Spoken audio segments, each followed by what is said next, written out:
part of the team of the Anna XPrize $10 million competition. And what is XPrize? Well, you could see the definition of the Anna XPrize, but ultimately the XPrize, as founded by Dr. Peter Diamandis, is really trying to incentivize individuals to form teams to solve major challenges, right? So the Anna Avatar XPrize is the latest competition that we're a part of, and really this competition is trying to solve the whole idea of trying to bring in a full sensorium of a human being into a robot and bring that robot into a remote area to be able to do some multiple tasks. And this is really where the fruition or the manifestation of Avatar Medic comes in. So now I'm just going to spend some time for everyone. They've got a minute to introduce themselves. So you already met me, but for those who've just come in, I'm Dr. Susan Ip-Jewell, and I'm the president of Mars Academy USA. This is a company that actually offers experiential learning with exponential technology, and we deploy full immersion, real-time people as analog astronauts in austere environments to be able to conduct our R&D technology, human factors, and behavioral studies to be able to actually, support the vision of one day becoming a multiplanetary species, but at the same time to improve life on Earth. And the other company is Avatar Medic, and I'm going to, as a good segue for me to then introduce John Hanasek, who is the CEO of Avatar Medic.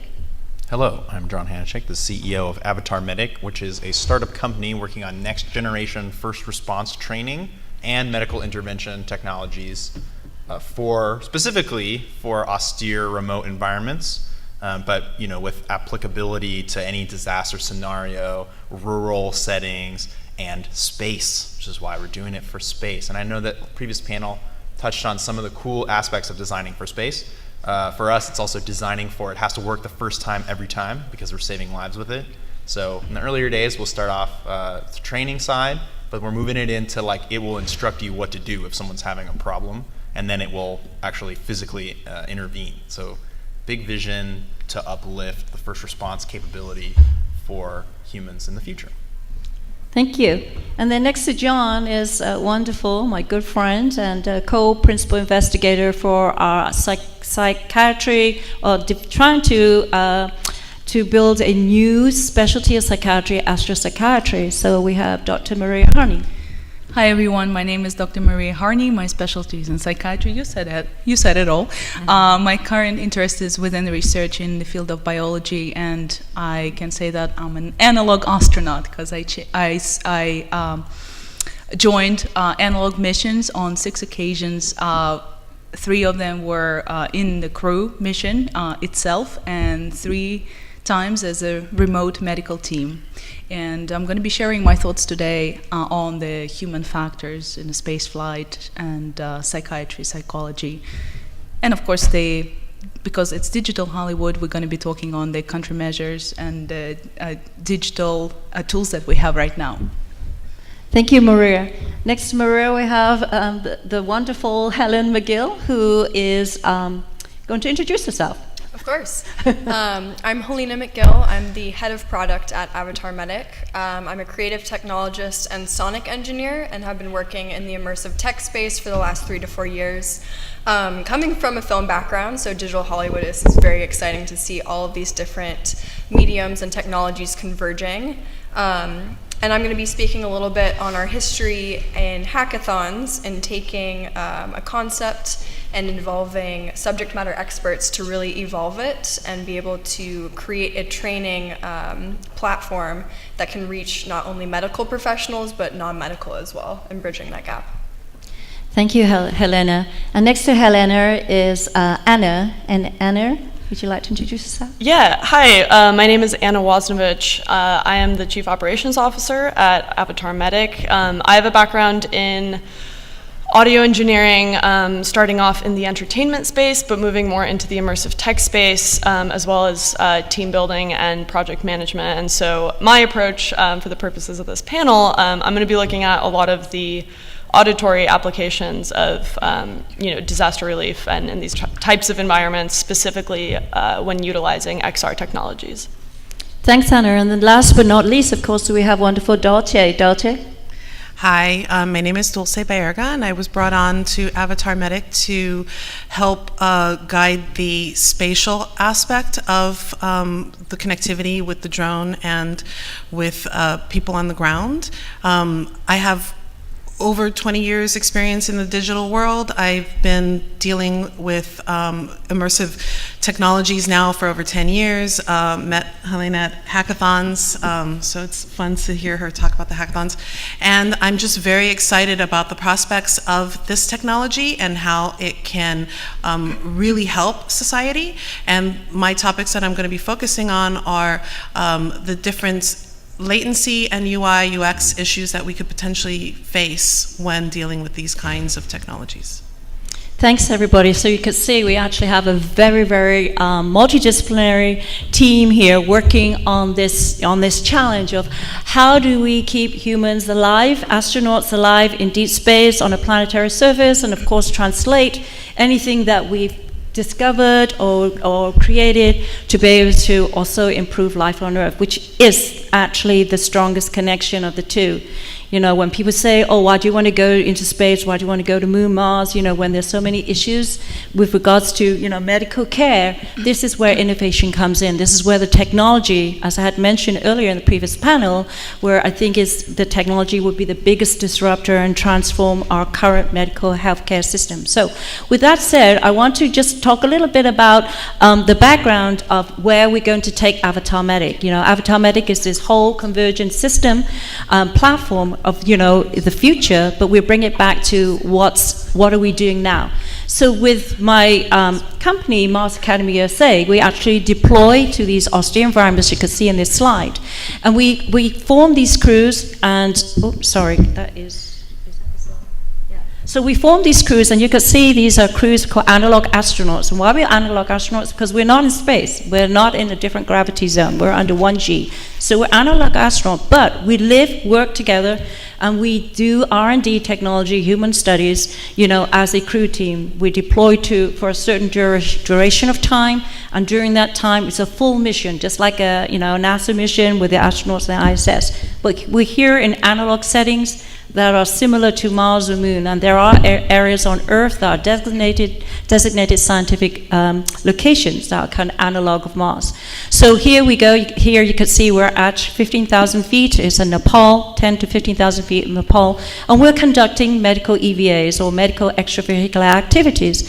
Basically, what we're trying to do in this mission is to test the ideas, develop protocols, or we call SOPs, standard operation procedures, and then we try to, you know, integrate the technology. We're also developing concurrently and try to see, can we now translate what we're doing in real time in a full immersion? Remember I said these are like external laboratories in these austere environments, and then translate what we do, what we've, you know, developed, whether it's a protocol, a procedure, and then put that into the XR, you know, platform, or using the technologies, and then using that to train before we deploy the crew. So that's ultimately, you know, where we want to go and why we deploy these missions, because these are the real time, you know, you have the humans actually doing the work, and they give you the feedback so that you can then be able to, you know, develop the tech, you know, integrate that program into using the technology. So this is kind of the background work of why we deploy in this mission. So now I'm going to let John talk a little bit more about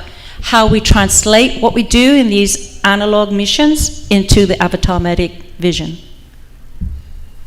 Yeah, so we've got a lot of the analog missions give you this great double-edged kind of thing where you can simulate space, but you're also in an actually dangerous environment, right? So, you know, the mantra is safety first, simulation second. So there's remote medical teams involved in these missions for two reasons. One is just because you need that, and the other is then you can do simulations with it. But this brings up, you know, this has a deep background for the Avatar Medic possibility space, where you say, look, we have all these technologies now, these new technologies. Particularly exciting are things like the XR headsets, like your HoloLens 2s and your Magic Leaps, because for the first time you've got a computer that's something you can use your hands. And medicine and doing stuff out in the field, you need your bloody hands. I'm not going to hold my Samsung Galaxy whatever in front of my face while I try and save someone's life. I need the computer to physically get out of my way probably on my head, and we're going to go take it for a ride. And what's fascinating about the analog missions is that they also highlight this truth that I think, people who ask about why is space worth it kind of are forgetting, which is that the Earth is situated within space. Right? So all these things, like the diagram here of that's a Mars diagram of the satellites and co-locating, locating an astronaut and tasking out. And these are all the protocols we designed for. But the reality is there's satellites all around Earth, right? There's austere remote environments on Earth where the same principles and protocols can apply. So we see it as like just integrally woven together. But our task at the Avatar Medic the company is to say, we have all these technologies. Let's create something that's coherent, integrated, and a full, end-to-end solution using all the latest technologies to support what are golden standards of care. Our goal is that if we could get the knowledge, right, that a skilled medical professional has, a special forces soldier, and get that onto the head of anyone, well, then that's a radical upgrade, right? That's a new level of knowledge. It's not about the app, right? It's about the knowledge. And then we mix in a robot to that, and all of a sudden you're out in the middle of nowhere and something can come find you and help you. Or if you're rendering aid, you need additional assistance, you can come grab an assistant and just fly out of midair. We're trying to, use our real world experience and then do visioneering type of work to situate it in a different place to give ourselves that space and perspective to be able to create a genuinely new paradigm that's going to support existing work. So it's this really cool way to bridge the future, the existing gold standards, and then in this setting of, everywhere is space, right? If we thrive in space, we thrive everywhere. So John, can you tell the audience, first of all, let's go back one slide because you moved it forward too fast.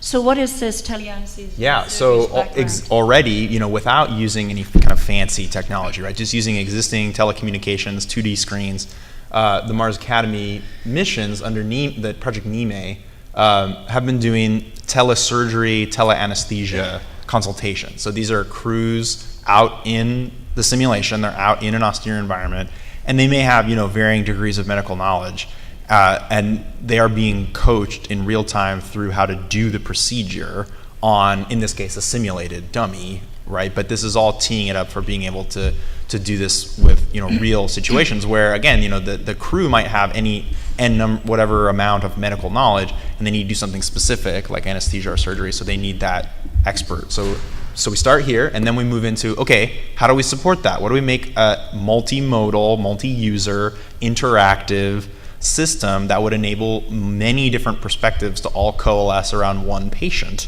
anywhere they are at any time, and close that gap, that bandwidth gap, where instead of, you need to be in a room with a laptop, you can be out in the middle of nowhere as long as you've got the headset, right? This is part of the initial vision.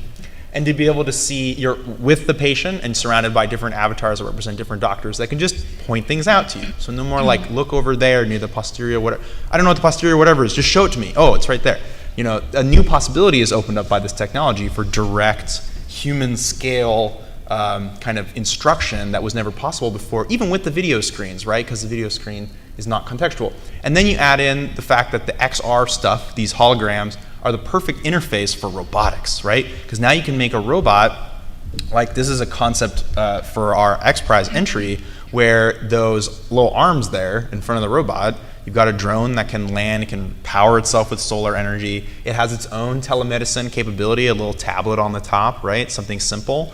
But if you've got, and then of course it's got the arms, right? This is the kind of secret sauce, is that you've got the ability to use these end effectors, these robotic arms, to do different kinds of direct medical intervention, either piloting the robot does it fully autonomously, or you're on site with the robot and you use the XR technology to be able to look at someone's lower leg bleed, point and say, go put pressure there, and that robot will roll up and go to your spot you're looking. That's seamless, right? That's not, I didn't have to get out my phone and do the marker and say, no, I'm focused primarily on patient care, and I can let all this other stuff around me orchestrate and help me.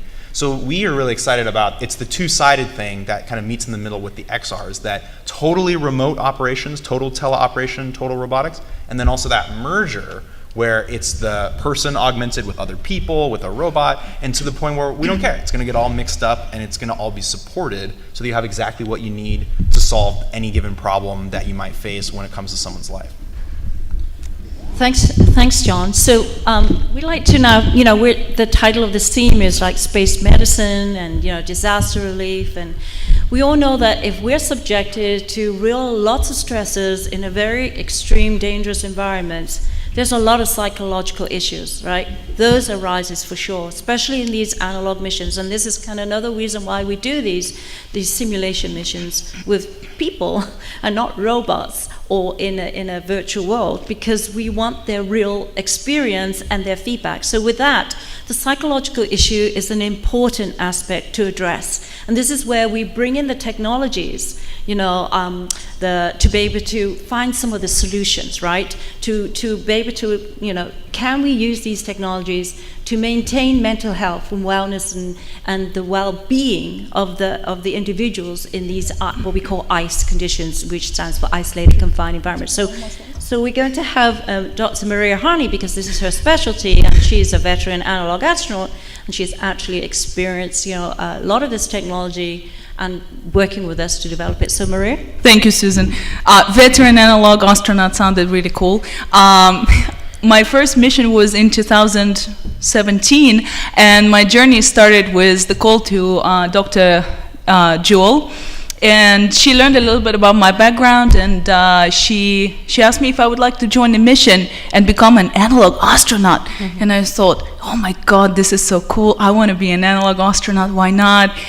Do we have any analog astronauts in the room? Me. Not you guys.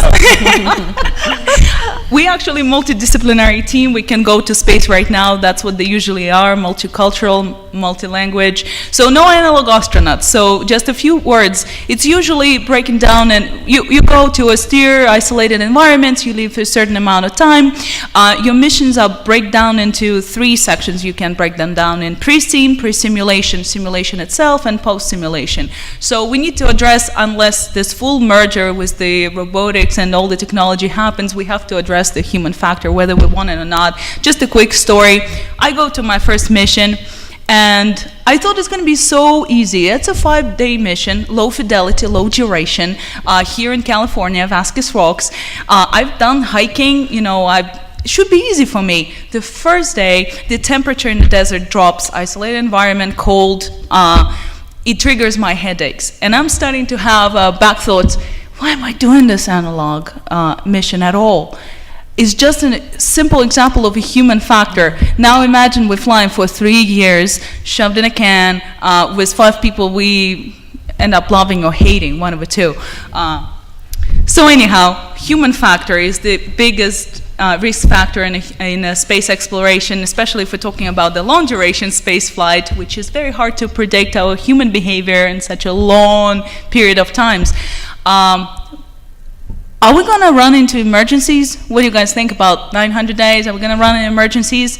You kind of see the list of emergencies, what can happen, cardiovascular problems, urological problems, dental emergencies, you name it, you got it. NASA report estimated at least one serious medical emergency on a flight to Mars, and we're talking about the crew of 5 to 6 people. Now let's think about the commercial sector of space flight for a second. All right.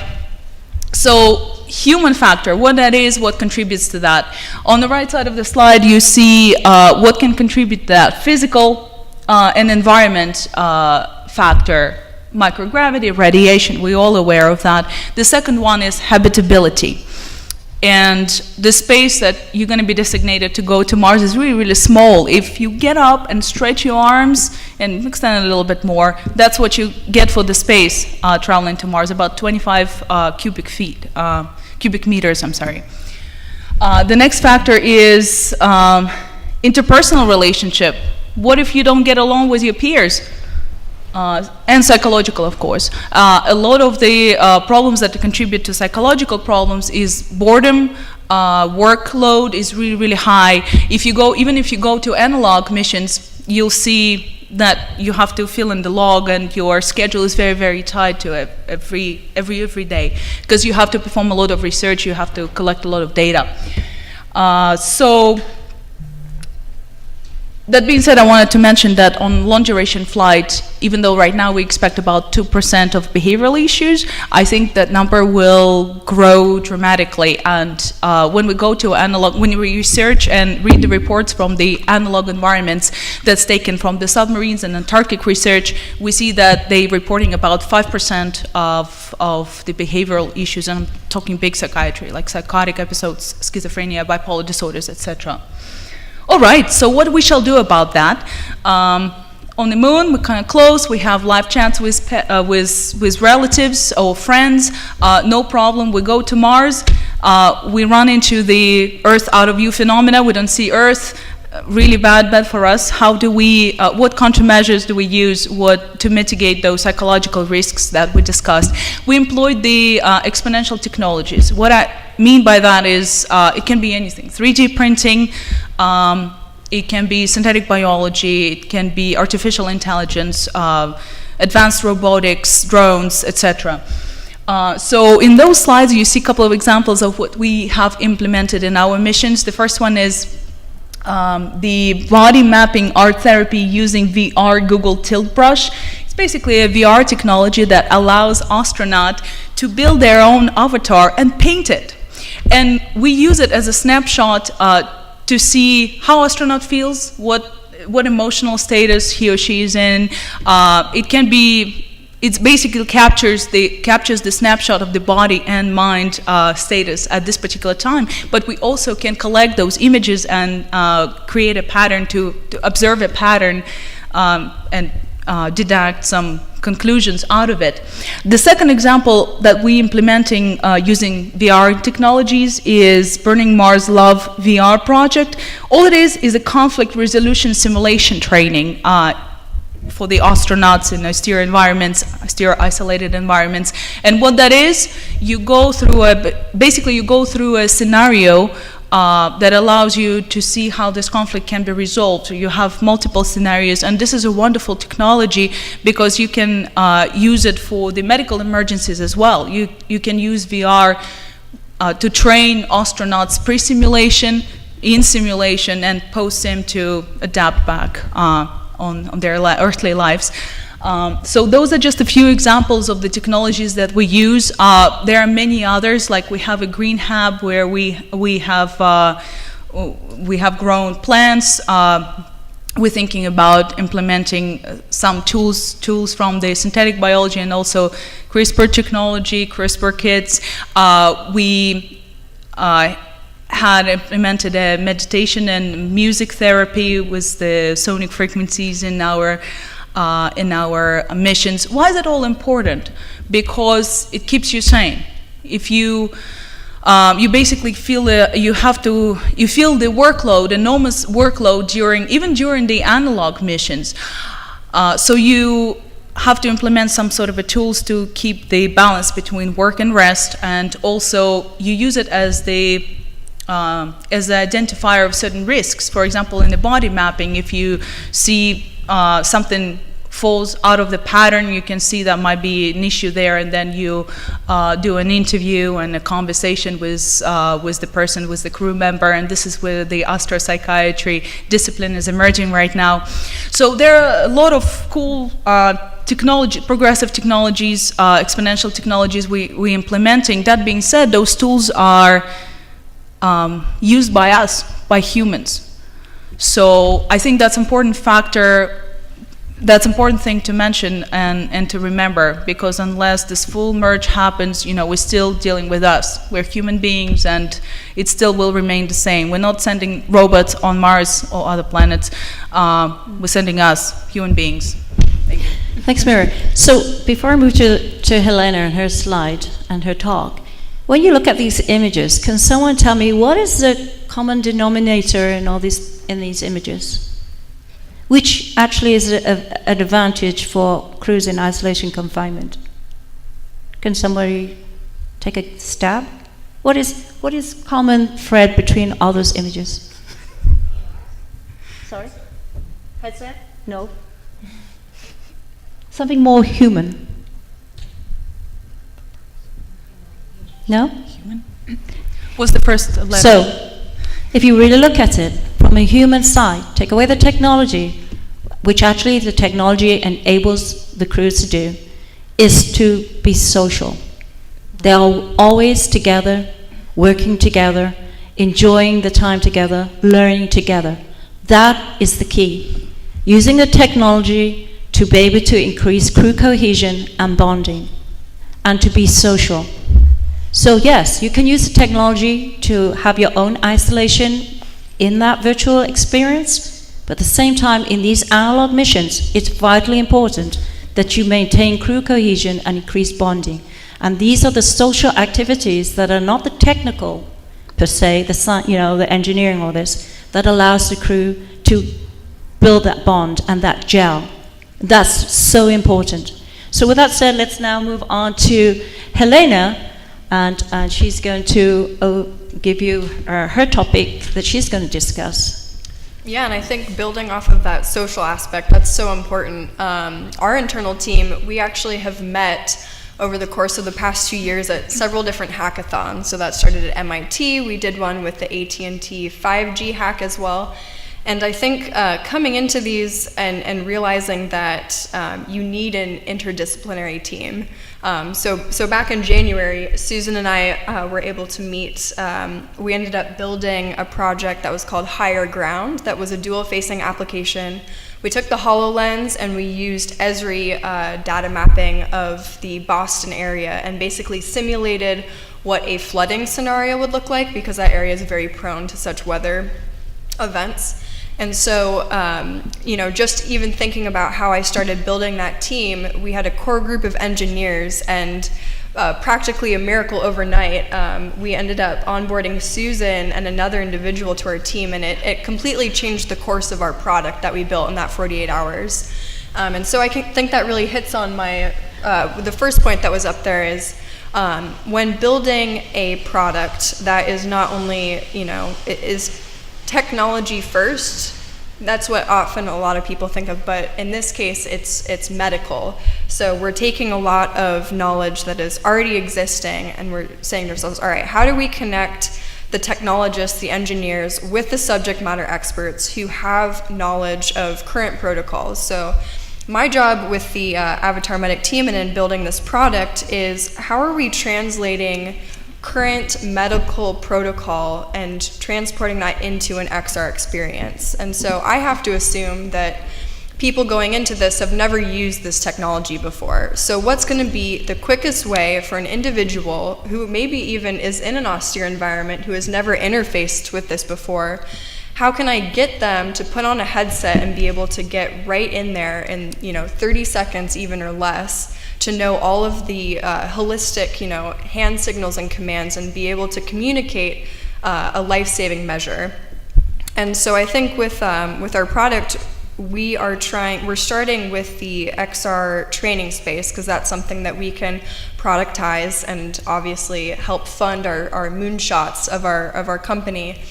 But the biggest thing being, when we put on that headset, how can we instantly connect someone with a subject matter expert and provide an experience or provide something that is easy to understand, that transcends language, that transcends any of those barriers? And so internally, I'm really looking at duplicating or replicating more so that hackathon style of being able to rapidly prototype parts of our product, but not stopping there, taking that and being able to put it right into the field. And our first vertical is going to be with MAU, with Mars Academy USA, and being able to get our scenarios or our training modules into the hands of people who are already on a medical mission. And so we get direct feedback, not only design-wise, but also content-wise. And so we'll be able to take those, go back to the drawing board, and keep going from there. And so I think that's something that a lot of tech companies are missing, is that holistic human component of getting direct feedback from your customers, from your customer base. And really being able to go to a market and see what's going to fit best with them already and seamlessly integrate into pre-existing protocols instead of forcing a product into a market and making people reinvent the wheel. Helena, just can you tell us just briefly, like each of these? Each of our products? Yeah, Projects? what actually, what technology are we using, and how does it apply to disaster relief? Definitely, yeah. So the first one on the list here, Higher Ground, that was MIT's XR hackathon back in January. And so this was a dual-facing platform. We kind of had a mission control scenario, and this will be duplicated across some of our projects, in which you have a HoloLens headset on. You're able to visualize the entire city, click in, zoom in, using satellite data of where certain victims may be. But the important part here is that our other side of the solution was to create a mobile application or something that is Gen Pop facing, so that individuals can also help themselves or be proactive in a scenario. So being a SoCal native, I'm immediately brought to a wildfire scenario, and how even to this day, it blows my mind that Twitter is the information source that most people go to for up-to-date, minute-to-minute information on life-threatening emergencies. We finally got the earthquake app in Los Angeles as well. I'm blanking on the name, but that was just released, I want to say, in the last 6 to 8 months. There was an update a month ago or so. But that was actually, I think, one of the first public-facing mobile apps that was funded by a local government specifically for disasters that are relevant to the area. And so I think that's a big step forward. But as we can see, we're severely lacking in many of these other categories. And that segues me to Avatar Rescue. So what Avatar Rescue was looking to do was to augment that experience. So we used IBM Watson, which is an AI chatbot. So we used that to basically build an intelligent chatbot for individuals on the ground who are faced with a medical emergency, and how to be in conversation with that. And so if an individual is experiencing a medical emergency, in the time between emergency personnel are called and when they arrived, kind of utilizing that Samaritan law of how can we provide any sort of life-saving measure that could extend that golden hour of life-saving measures. And then the final one, SAR 5G, which is Search and Rescue 5G. So this was actually a really fun project that we all worked on, and I think this is what brought most of our current team members together as well. So what we were able to do is create a scenario that had the mission control facing side and then also the scout facing side, or the individual that's on the ground. And we were able to create a persistent augmented reality application that streamed large amounts of data cross-platform. So we were using, I think, Samsung's phones because it was sponsored. So we were definitely bottlenecked by what was provided for that specific hack. But what we were able to accomplish is in real time have a map, omniscient perspective, and we were able to see individuals moving around that map in real time and leaving data markers behind. And also being able to build in SOS or kind of a digital flare almost. So being able to beam back GPS coordinates to mission control in the instance that additional help needs to be called, or being able to tag a victim and get that victim out of that scenario. So I think overall, with these 3 different projects that have spanned over the past year, we've used it as a way to prototype and rapidly kind of pull together different pieces of technology and different components that we're basically going to take and reintegrate into the Avatar Medic platform. Thanks, Elaine. Let me just ask a question about the 5G, John. So what was so unique about this SAR 5G working with the AT&T hackathon? You want me to speak on this? Just the 5G. Yeah, what they is 5G? set up so 5G, you've heard about it 1 million times, probably, but you probably don't know what it is because they're still figuring it out. It's millimeter waves, so it's extremely, you got a radio wave, it's long, it's like the size of this room, the peak. The millimeter waves are tiny, they're millimeter size. So what this lets you do is pack a lot more information inside the the cellular connection. You have to have a lot more towers, and it's a lot more spread out. We don't need to go in there now. But the point is they set up actual 5G towers. And the 5G bandwidth, it's two things with the 5G that are mainly important. It's the well, it's actually three things. It's Verizon has 8 things, but I don't have time for that. 3 things that mainly matter. It's the bandwidth, right? You can get a lot of material, a lot of data through the tube, as it were. And it's the latency is number 2. It's a big one. It changes the game. When you ping something on your phone, you ask the server for something, it can take like 114 milliseconds, which in computer terms is forever, because that adds up. In 5G land, you're like 10 milliseconds. You can be like sub 10 millisecond.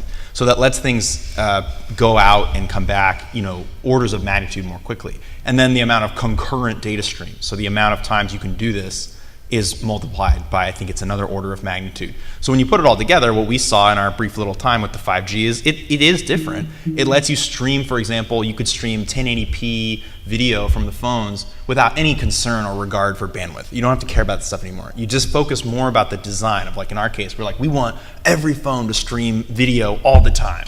Okay, great, you can do that. You can't do that as easily with the other networks. So having this new affordance, this a new technology, don't let AT&T trick you by putting 5G in your phone today. You don't probably have 5G in your phone right now, but as it comes online, it represents a new, much higher bandwidth method for basically getting us away. You plug the computer in, no more. Now the quality of the 5G is good enough to where some researchers in China, for example, have already done a wireless surgery in real time on a pig. They remotely piloted a Da Vinci laparoscopic surgical robot from, I think it was like 10, 15 kilometers away over only 5G. So wireless is now at the same quality as a wired connection, and this is going to change quite a lot of things. So you get to design with kind of infinite bandwidth, as it were, which is really cool.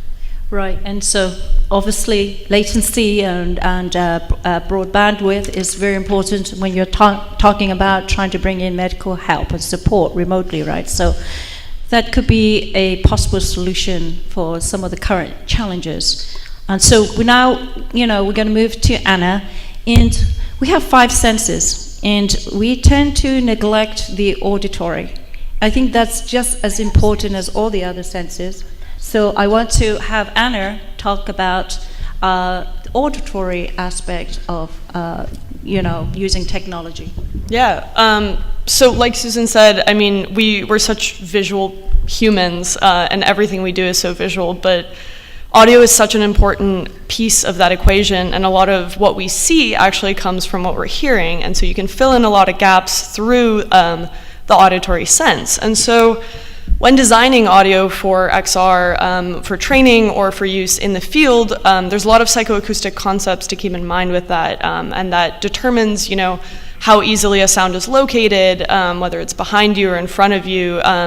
Like John mentioned, you have X amount of time to save a life, and there's no room for error. You have to get it right on the first time. And so audio can really be an asset in that, rather than being overlooked as this thing you don't need, as and having an entertainment background tends to be the case a lot more in that sense. So in designing for real-time use, for example, a headset in the field in a search and rescue setting, things like alarm systems, you want to maintain fidelity of those alarm systems that are being used in existing situations. So current search and rescue teams, or responders in hospitals or anywhere, all the medical professions have established systems of what those alarms sound like. And so you don't want to be reinventing the wheel, tacking on all these new protocols. You want to build on existing protocols and have something as minor as your alarm system existing in that space that has been predetermined.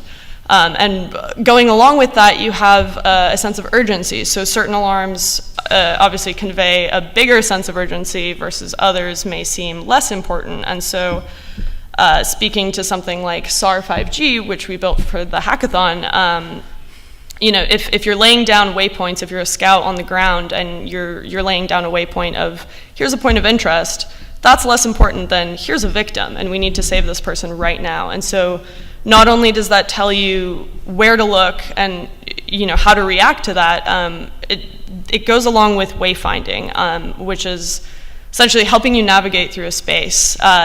In going back to that example again of the SAR 5G app, Wayfinding can be done through sound, especially if your visual sense is obscured. So say if you're in a burning building and you can't really see anything, well, through sound, you can actually navigate that space entirely. And if you have people speaking to you or directing you through audio, you can locate your victims, your points of interest, etc.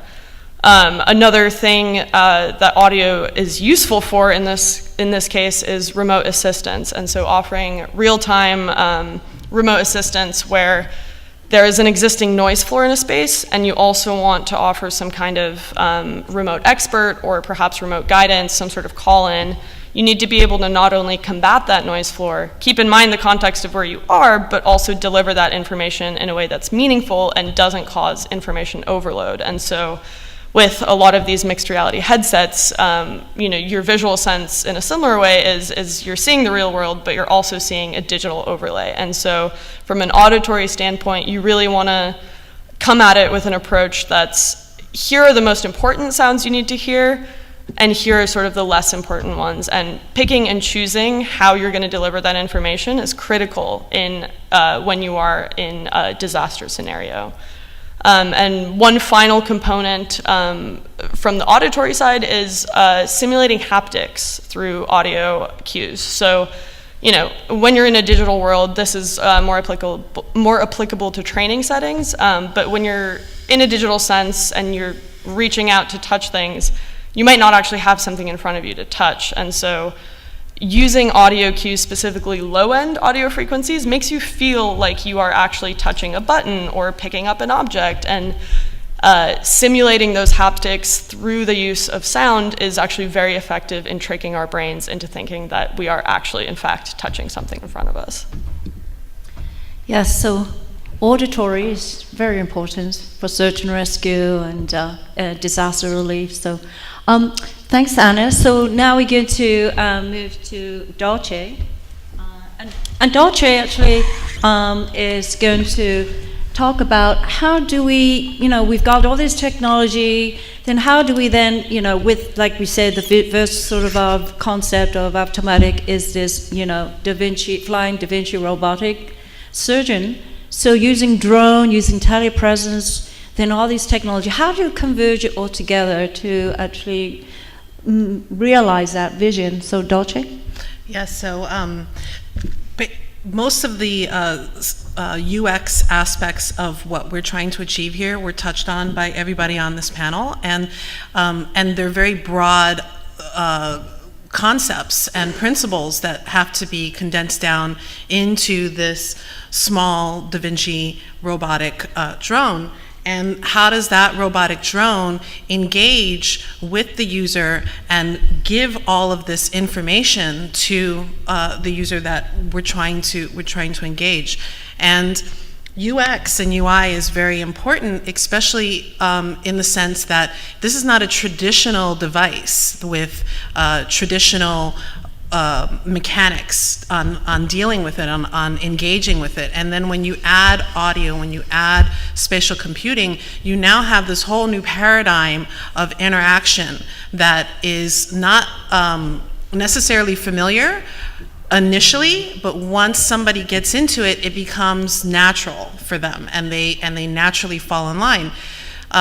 So the challenge really is figuring out how best to create this interface that people can easily easily turn it on and get started without necessarily having any kind of learning curve or any kind of friction, especially since people are going to potentially be in a panic, be in a situation where they're not thinking in their right mind, and they really need some kind of guidance, right? So I believe that machine learning and artificial intelligence play a key role in the very beginning of upstarting a device like this, especially since it will most likely be in remote situations or in situations where infrastructure is completely shut down and there's no way to communicate with rescue teams or with other people around you.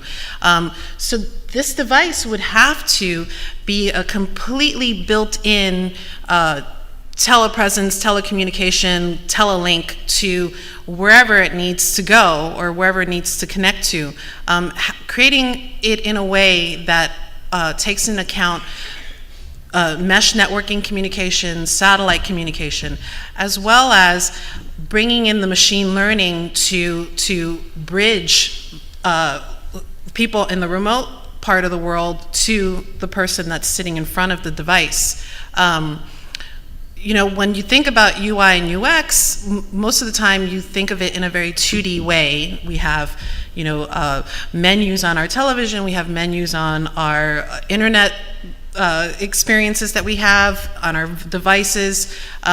They come in tabs and menu screens and whatnot. That isn't necessarily the way that we should be thinking about spatialized interactions. Having the ability to really give that telepresence with an avatar that maybe initially is initiated by an AI and then taken over by a human once things are set up.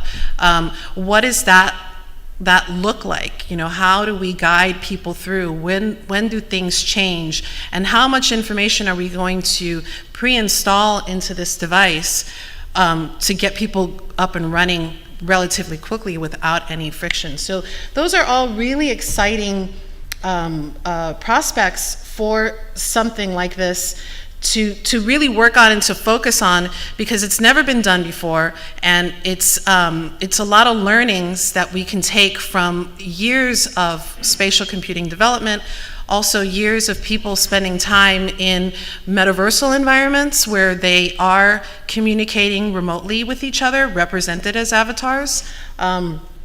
I know that a lot of these simulators that simulate medical training are now starting to roll out, and there's quite a few that are going into the consumer world, and I've actually had the pleasure of trying one when I was at the last OC6, and there's a visceral thing about working with a medical mindset on an avatar in a virtual space, and it almost feels as if that's a real person there, right? So, that's another part of the UX that we're really considering, is making all of our tool set that we provide to the people on the other end in the disaster scenario, making sure that tool set is compact, it's neat, it's not too many things that they have to deal with, but it gives them everything that they would potentially need to solve the issues that they're facing at the moment. So not overloading it with a bunch of different types of devices or simulated materials that they would have to then deal with in the real life. We can now bring all of that into a spatialized way and have, if they need to figure out how to CPR a dummy, we now have a holographic dummy that will pop up on the table and give them that training so that they could be better prepared to do it on a real person. So those are all really challenging things that we have to solve, and one of the main things that I'm very passionate about is the infrastructure to serve all of this up. We don't have that in place. I know that 5G is something that the telecoms are really working on, trying to get it out, but they're thinking top up instead of bottom up, or top down instead of bottom up, and they're trying to put this cast of 5G over to work on these 5G phone devices. But in reality, I think we really need to focus on laying down the foundation of standards and how different kinds of devices would definitely work within this infrastructure. And they all have to be standardized, So when Anna was mentioning about audio cues, there are a set of standard emergency audio cues out there that people are aware of. How do we integrate those standards from all these different industries and disciplines into this base spatial computing layout or framework that every device can log into? It could be agnostic for every device and give people the ability to engage with it however they feel most comfortable. So that's a very exciting prospect, and doing it for medical, because medical's an emergency situation. There's a an imperative need to get it done and get it done right, because lives are on the line. So it's not done for the sake of entertainment. It's done for the sake of actually helping society. It's done for the sake of actually pushing us forward to really have a cohesive spatialized experience across the board. And then, you know, the limitations of 5G networks and our telepresence right now, that's a very challenging and fun prospect to try to solve, because telepresence, when you have latency in an emergency situation, people get hurt and die. And you know, if that information is taking 30 seconds to get to me, or 15 seconds to get to me, and I really need it right now, that's a problem. So, you know, figuring that out is going to be an interesting thing. That's why right now, currently, we can't do surgery even on the International Space Station, right? Well, because of, you know, other issues, but latency, and then of course the whole challenge of like Mars. If you want to go to Mars, it's like a 5-minute to 20-minute delay, right? Depending on the alignment of the, you know, Mars to the Moon and Earth. So, yeah, latency is a huge problem. So thank you so much. I think what we're going to do is, because I am a scientist and also I like to be very interactive, I'm going to throw the whole talking of the panel with the audience. And thank you everyone for staying here and be part of this experience with us, okay?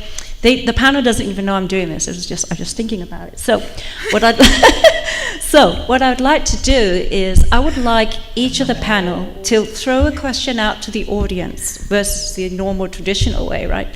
And I would like to be brave, have an experience. There's no right or wrong answer. You know, engage with us. We want to engage with you.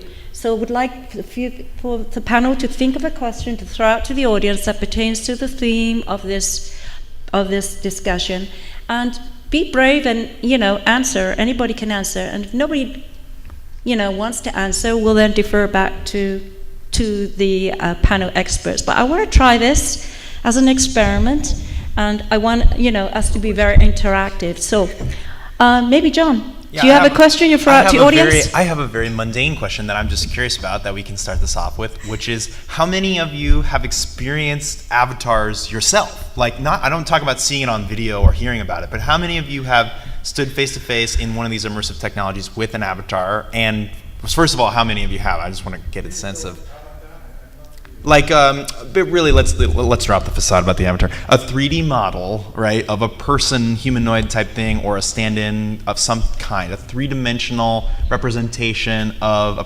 person or entity's presence in immersive technology. How many of you put your hands up? So this is interesting, right? So I think for the people who have done it, what were your impressions like about it? Like, what's one of the first things that struck you about it? What was your experience with it? Because the reason I'm doing this is because I want to help those of you who have bridge it for those who haven't. Because from my experience, it is freaking way different than a video. It's really not something you can be. It's like that quote in The Matrix, right? No one can tell you what an avatar is. You have to see it for yourself. It really is like that, because I've done them a few times now and talked to people all around the world with this tech. So what are your like impressions? I want to, Somebody be brave. Come on, you're interact brave. with us. Just go. Go ahead. Yeah. Just say it. Digital Hollywood, my first VR experience, right? So an avatar on the other side. They didn't prepare me for this experience. So I put on the VR thing, and so it's in jail. So jail, one of those jail cars. I go into jail. I got a men's jail. I'm not a fan. And I know, like, if men's jail is probably really hard. So I'm in this thing, and I'm like at Digital Hollywood in one of their kind of rooms, and I'm like, I like kind of walk around, and I felt someone, and I was like, oh. So I actually screamed in real life, and I kind of hold on to this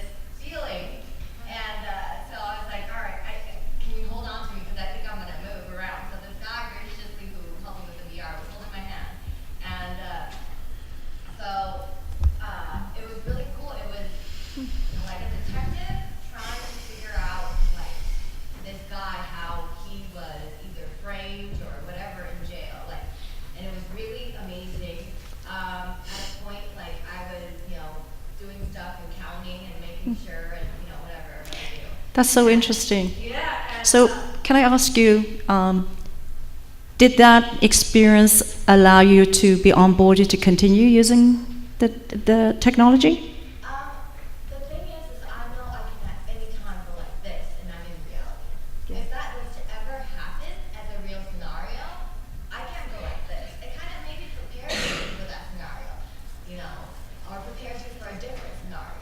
Yeah. Did you feel like, maybe the question first, and please everyone as well after, but I'm curious, like, do you feel it's the immersion of it, I guess maybe the question I'm really after is, how did you remember that? Did you remember that as a piece of content or an experience you had? I felt like it wasn't even a movie, because you can look around in a movie. It was like, it was me, it was happening to me, they were directing it at me. And it was right here, so my brain just, I was whoever they captured. You'll always remember that experience. Yeah. So I just want, because we haven't got much time, thank you so much. I want to move, because I want to give everyone a chance to ask the question to the audience. So Maria? Sure. She's ready. I would just love to know if you folks would love to go on one-way trip to Mars. Who would go one way? He's going. One way one? Who would go back and forth? I would go Back and forth. Back and forth. Can you tell All us right. Tourists. why you would go one way, and those who say they go, if they can come back, why? So maybe who was the one who put the hands up for one way?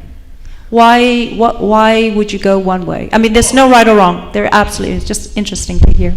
Well, I'm old, so who the hell Sure. That's a good answer, but there is now research in, longevity and anti-aging. Would you then go? I'm not leaving small kids behind. Just the Sure. new experience. Just try it out. And those who would, if there's a chance to come back, they come back, would you go? Could you tell us why you would go? Anyone? Yes.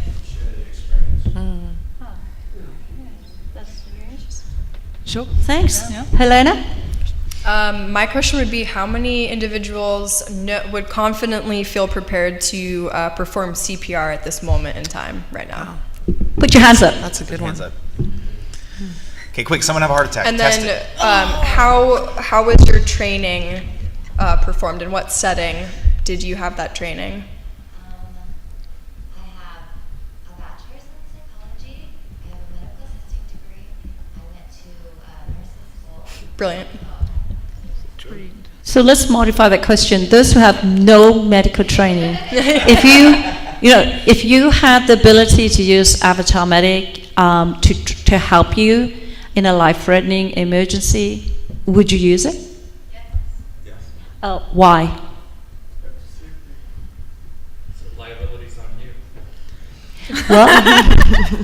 Well, no, No because liability. the Not a Avatar fact, Medic no. would be used during, like with the Samaritan Law. It's an emergency tool where there's no other resources on board or around you. So you are being a Samaritan to be able to at least do some intervention to prolong what we call the golden hour before you get support. Well, this is a good point, though. Is maybe how many of you? Sorry, hijack questions for 2 seconds. Is how many of you would feel it's the support, like the Avatar Medic is like your comfort blanket here of, like, you say liability, but it's like the goal of the system is it'll tell you what to do. So even if you did know, it would remind you.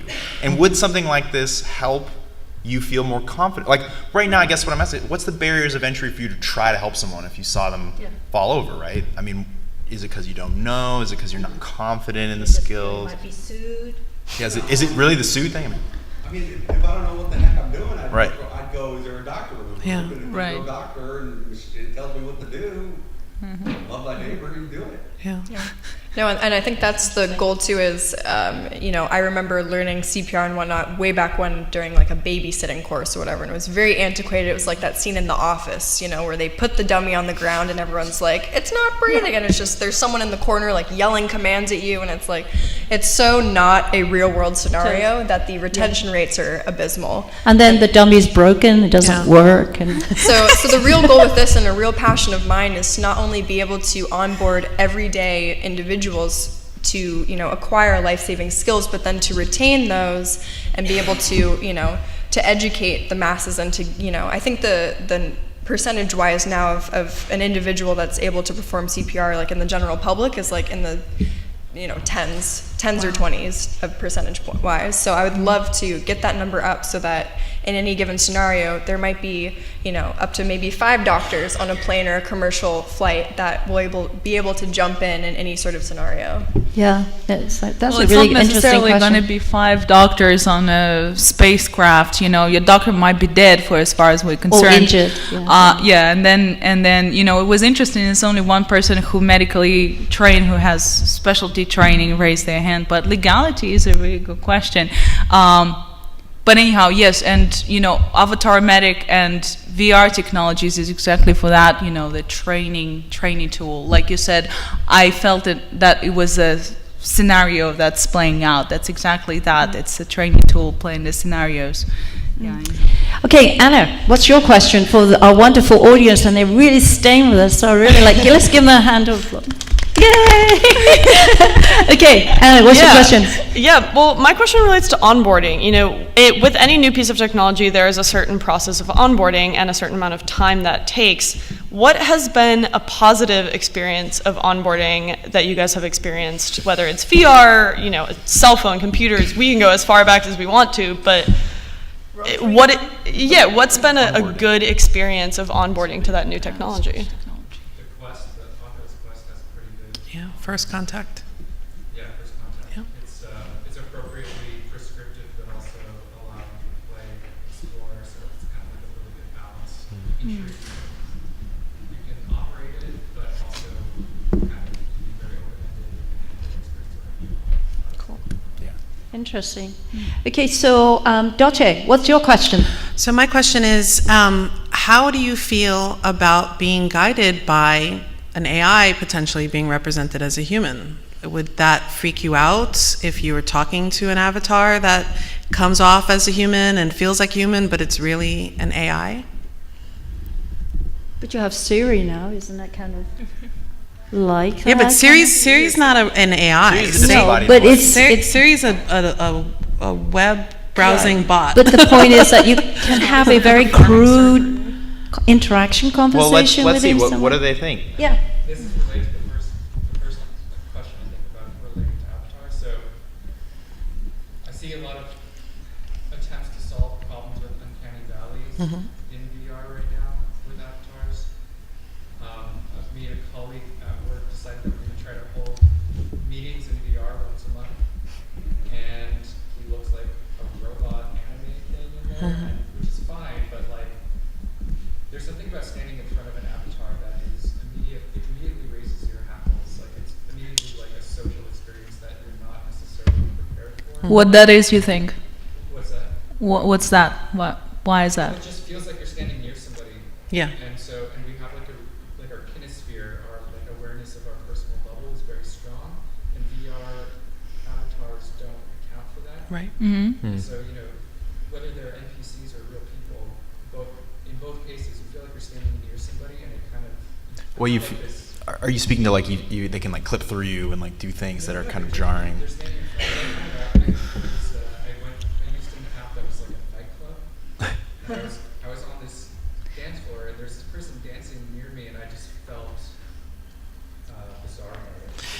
So to touch on that, the telepresence aspect of being connected or being that live electrical connection going on, that is an actual real thing that happens in metaversal experiences. And on the simple level, 2 people putting iPads on the table and just having the iPad on and the other person in the other place having their iPad on, hearing the hum, hearing things going on in the background, you still get this sense that you're there with that person and there's that connection. So the uncanny valley with an avatar, I asked this question because I do get that repulsion as well. I get repulsed being around an avatar that's in my face. I want to run away from it because I feel that energy, and I just wonder, how do we solve that? And how does that make you guys feel? It's not a repulsion for me that's based on the fact that it's not real. It's about social context. It's like, I don't know this person well enough to be locking eyes with them as Right. much as I am, or this is a work person, so I shouldn't be standing that close. I don't know, that kind Yeah. of thing starts to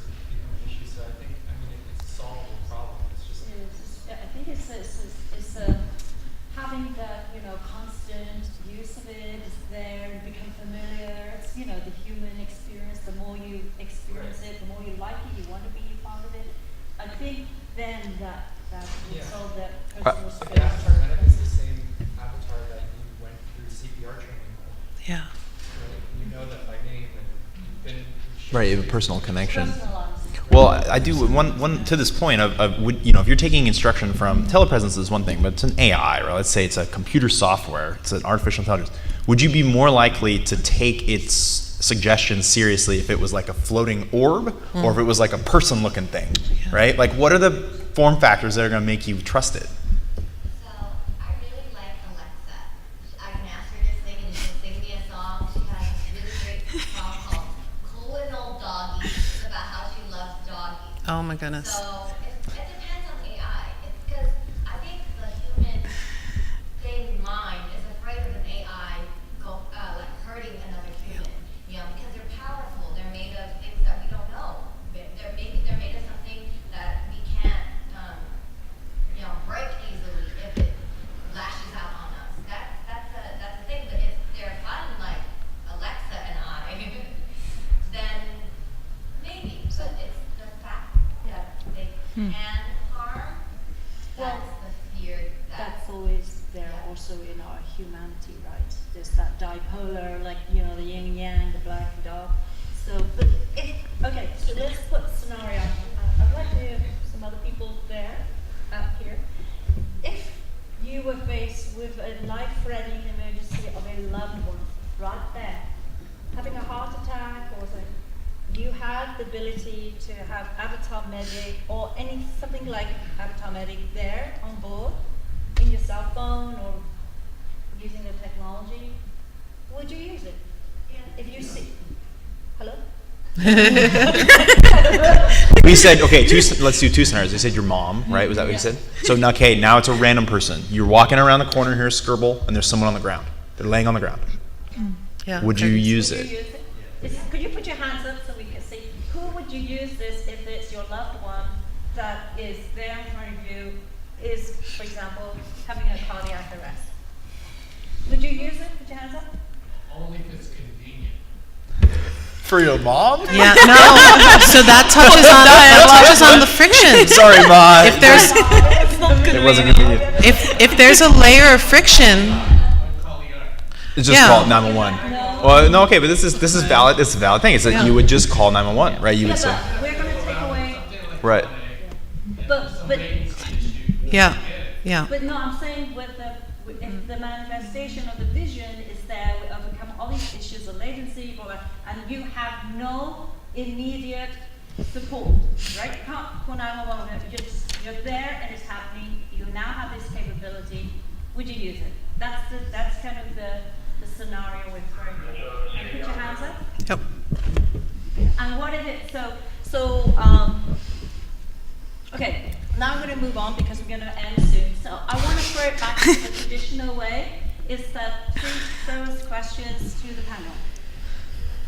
We got like few We're free flow here. You can give us Yeah. questions, or you can answer questions you didn't get a chance to Go ahead. answer. It's fine. Yeah, this is my question, mostly for Chelsea, but I guess for everyone. So it's interesting, you're talking about using AI to,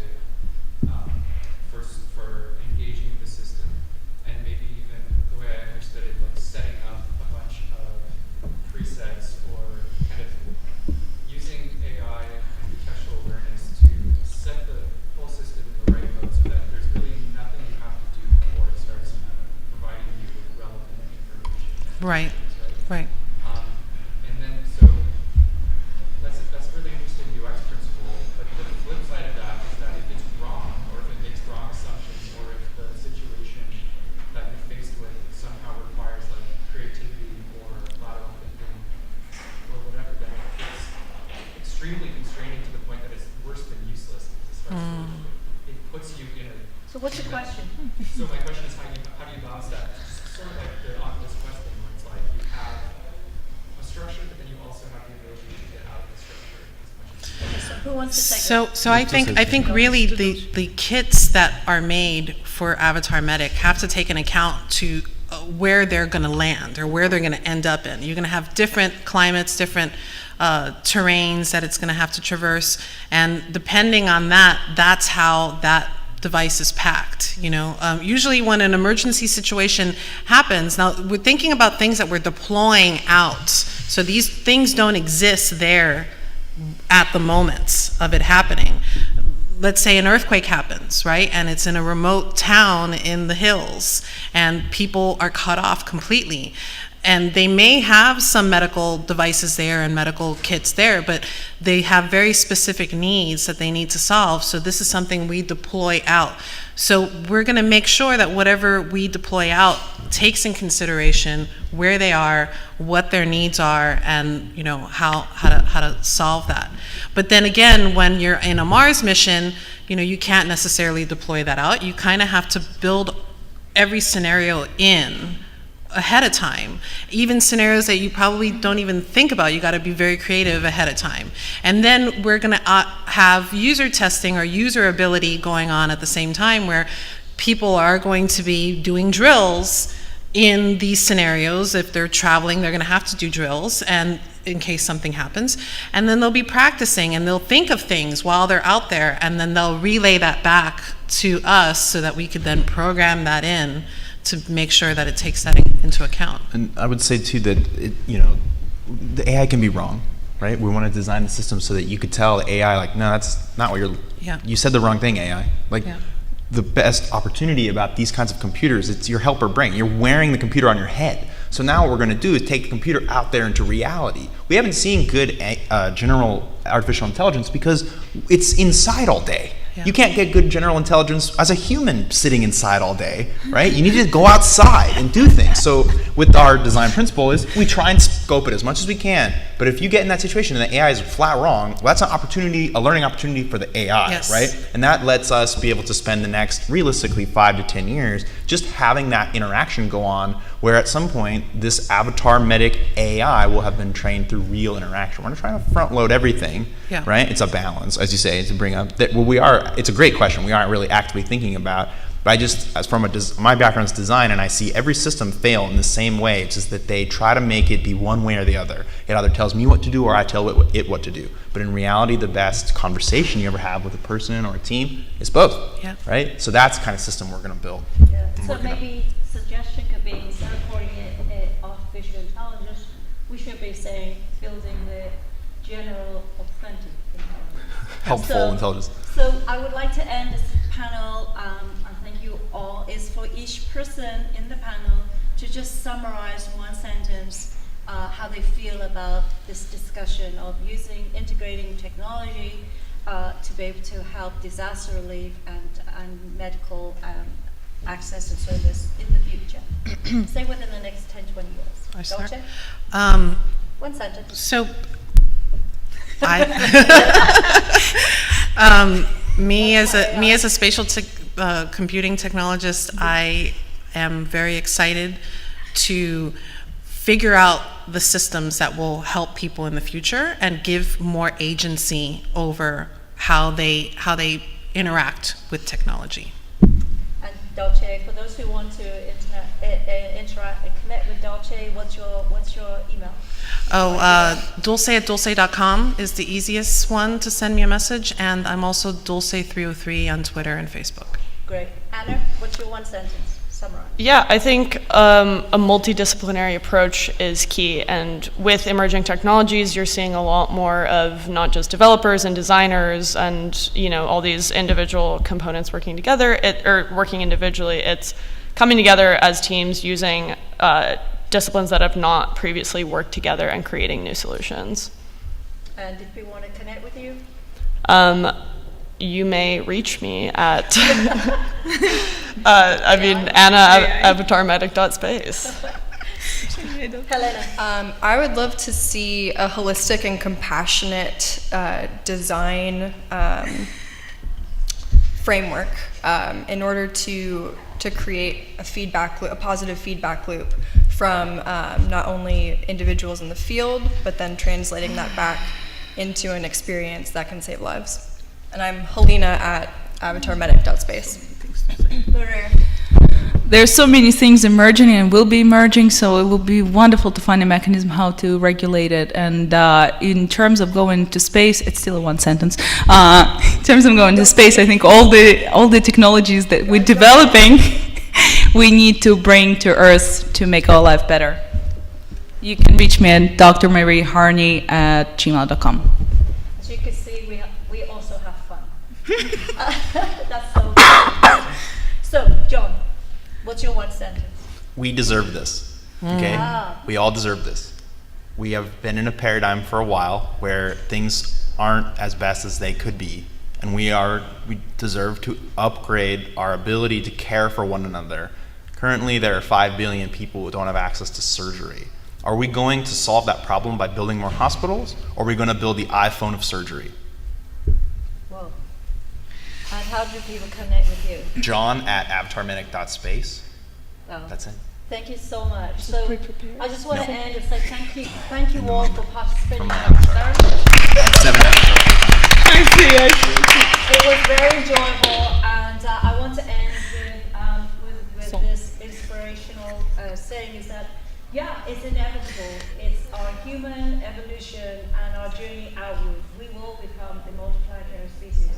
And with the onboarding eventually of all these technology that's converging and integrated into who we are as our species, not only will we become the multiplanetary species, we'll be able to also help save planet Earth. So with that, thank you so much. And thank you all Thank for you, your guys. interaction.